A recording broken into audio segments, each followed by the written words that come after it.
TMC Ajay Pal Sharma की तैनाती से बड़ी परेशान है और आईपीएस अजय पाल पर वोटर्स को डराने और धमकाने का आरोप लगा रही है।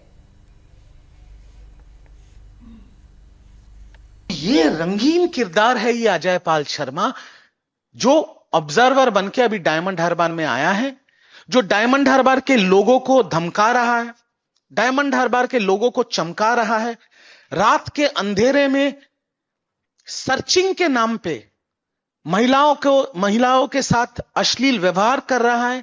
ये जो असंवैधानिक काम आप कर रहे हैं अपने बीजेपी के मालिकों के निर्देश पे, मैं आपको इतना बता देना चाहता हूं, 4 तारीख रिजल्ट निकलने के बाद आप जहां भी भाग जाएं, आप छुप नहीं पाएंगे। टीएमसी सांसद महुआ मोइत्रा ने तो सोशल मीडिया एक्स पर अजय पाल शर्मा को लेकर एक पोस्ट भी किया, लेकिन एक आईपीएस के लिए जिस तरीके के शब्दों का उन्होंने इस्तेमाल किया वो भी जायज नहीं ठहराया जा सकता।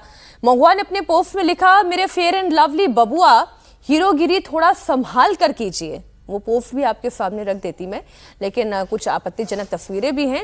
अखिलेश यादव को भी आप देखिए, अखिलेश यादव भी लिख रहे हैं अजय पाल शर्मा को लेकर। अखिलेश यादव ने लिखा कि बीजेपी से संभल और रामपुर में टेस्ट किए गए एजेंट जो है वो बंगाल भेजे गए हैं, लेकिन बंगाल में दीदी हैं और दीदी ही रहेंगी। तो दो ये पोस्ट आप देख रहे हैं। एक संजय सिंह ने भी पोस्ट किया, तो इंडिया अलायंस में सज्जन जी वहां पे एक रूपता दिखाई दे रही है। अजय पाल शर्मा पहुंचे नहीं पश्चिम बंगाल कि संजय सिंह, अखिलेश यादव, महुआ मोइत्रा सबने एक एक करके पोस्ट करना शुरू कर दिया। देखिए, बंगाल में प्लेयर तो दीदी हैं, बाकी लोग अब क्या कहते हैं मोरल सपोर्ट दे रहे हैं, कुछ प्रभाव नहीं है। लेकिन ये जो अजय पाल शर्मा वाली जो इवेंट है, जो ये मामला है, इसको आप इसकी पृष्ठभूमि समझिए। बंगाल में बाकी जगह आप देखिएगा कि दोनों पार्टी, कल बात हो रही थी 200 की बात कर रहे हैं, अब 400 सीट तो है नहीं, है 294।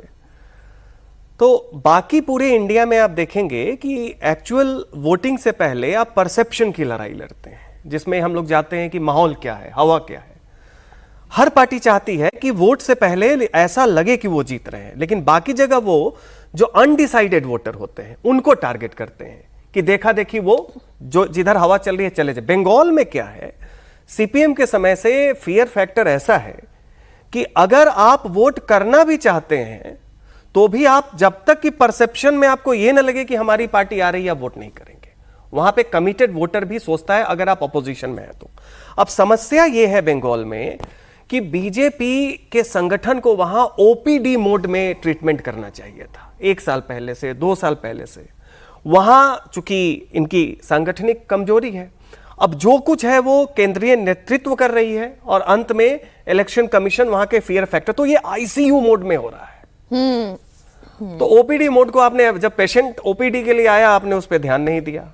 आईसीयू मोड में हमें एक बीजेपी के शुभचिंतक थे, उन्होंने कहा कि 4 साल 9 महीने आप नहीं रहेंगे और 3 महीने में आप पूरी ताकत लगा देते हैं। तो ऐसे में जो अजय पाल शर्मा है और सब कुछ है, इन सब लोगों को निर्देश ये है, क्योंकि साउथ 24 परगना फाल्टा जो सीट है वहां से लेके पूरा सुंदरबन का एरिया, कोलकाता से आप सुंदरबन जाए, वो दरअसल 31 सीटों का है।